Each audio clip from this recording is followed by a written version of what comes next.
Greetings, friends. So recently someone left the comment, Wayne Simmons, he said my answer to what I was saying in a previous video where I was saying that liberalism itself has to be jettisoned and that the Enlightenment was not good overall. But he says here, classical liberalism was a good leftist or anti-Marxist rebellion against entrenched privilege of the old feudal order. See Hernando de Soto's The Mystery of Capital, where he explains the use of John Locke's original acquisition for property rights in the early history of the United States. This relates to Locke's original acquisition for property rights. Today, technocrats and globalists are using mass immigration in central banking, wokeism, and the C-virus as destabilizing factors to enshrine neo-feudalism.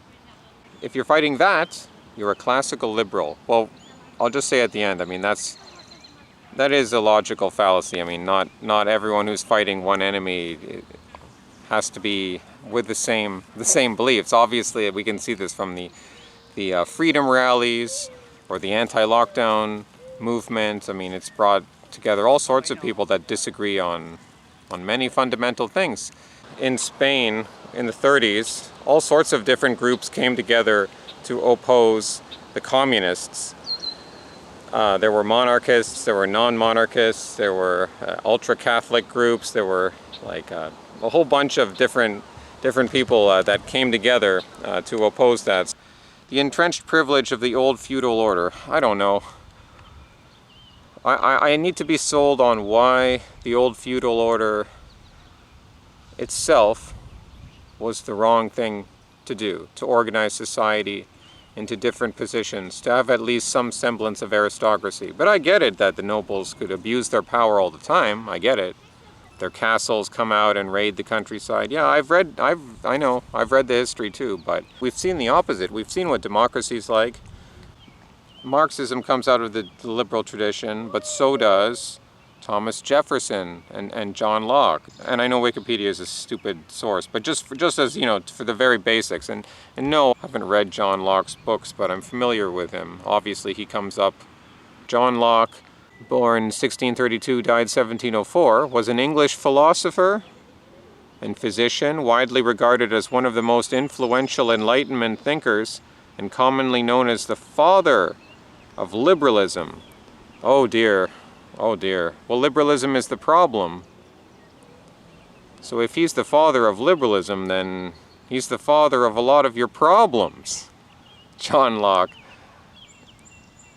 considered one of the first British empiricists, and empiricism is an empty material philosophy which was already logically explored in the 18th century, and it was found wanting. So he was an empiricist. He was friends with Francis Bacon, and he devised or he helped devise social contract theory. His work greatly affected the development of epistemology, which is how we know things, and it affected political philosophy. His writings influenced Voltaire.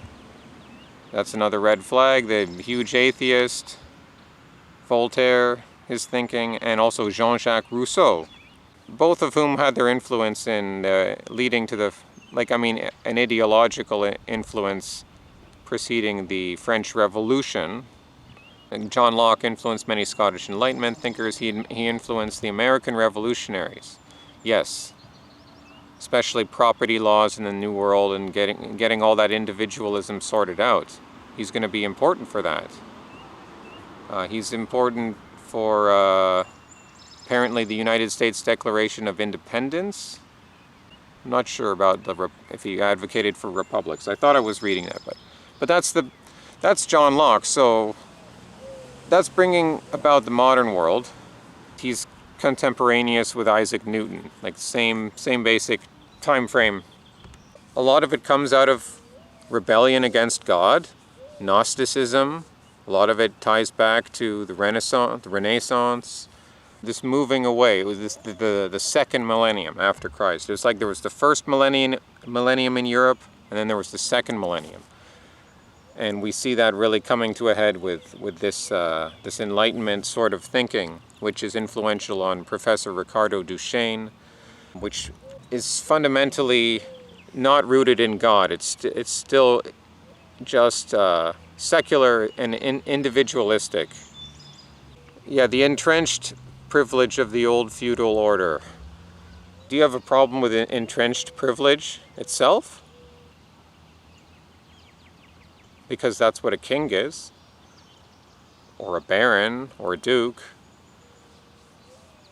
or some classes of knights. There's also knights that can be made knights. I think that was more common. So you have some mobility lower down. You do have the sense that you can't be completely closed off. The boundaries have to have some porousness, if that's, some give and take. But you maintain, formally at least, the idea that you're going to have these positions in society. But you see this in Europe, regardless, even if it's the Christian past or the pagan past. It's kind of a universal thing. There's always going to be inequality within ethnic groups and between ethnic groups. There's going to be this natural inequality because humans are different in many different ways. Trying to be fair to everyone. There are ultimate moral principles that we're all going to be judged by. We're all going to be judged by God, at least in the Christian worldview. So it doesn't matter, even a king could still end up not in a good place, and a common person could end up in a much better place. It's not dependent on material things or their social status or their formal status in the world. Now by trying to get around this fact, which Marxism tried to do, as I understand it, first of all, it fails, and it just produces more chaos. It makes everything worse. The problem is not really Marxism. That's just a surface level problem. Classical liberalism is a very temporary phenomenon in history. I can't see how you could argue that there were any classical liberals in the 16th century, like in the time of the Protestant Reformation. I can't see how there would be any. You could trace its beginnings to the 17th century, and then maybe it reached its heyday in the 19th century, or before everything went wrong in the 20th century. But it's still a very temporary phenomenon. So I'm rejecting the paradigm of the Enlightenment. I'm sure you can find some good things in Locke's philosophy. You can find some good things in the Enlightenment. But overall, these things were used to destabilize our world, to individualize us, to disconnect us from the community and the tradition which we had inherited. And this was meant to control us and to bring us down. Locke's ideas were important for the foundation of the United States and the Founding Fathers. And that should show you, not that this is a good thing, but it's a bad thing. But most people want to believe that, America was founded on good foundations. The Founding Fathers were, they were all right, but they were misguided. They believed in a republic. A republic. How long has a republic ever lasted in history? Not very long. The Greeks tried republics. The Romans tried a republic. But it's always a temporary phase. It's not stable because it just tries to make man supreme. And man cannot be supreme unless you want chaos, I guess. The social contract theory of John Locke and other Enlightenment thinkers, that de-enchants monarchy. Now, obviously, the monarch is going to have responsibility to his people, but to reduce it to a social contract demystifies and de-enchants the world. And what we're seeing right now is a re-enchantment of the world. The forces of God are trying to re-enchant the world. The forces of Satan are trying to re-enchant the world. But regardless, you're seeing a re-enchantment because the old order, it was materialistic and it's collapsing in on itself. What do we see with the Enlightenment and liberalism? We see the slow death of art, the slow death of the churches, artistically, architecturally, slowly, bringing back medieval styles briefly in the 19th century, but that was just a grasping at what was already lost. And then, of course, you saw the full collapse of architecture as the 20th century progressed. into the joke that it is today. Worse than a joke, a spiritual vortex. The Declaration of Independence, the Constitution, all these things that have value, the Magna Carta, like liberalism, like based on what? Based on what? If you're not founded on God and a real historical tradition, what are you founded on? You're shifting sands.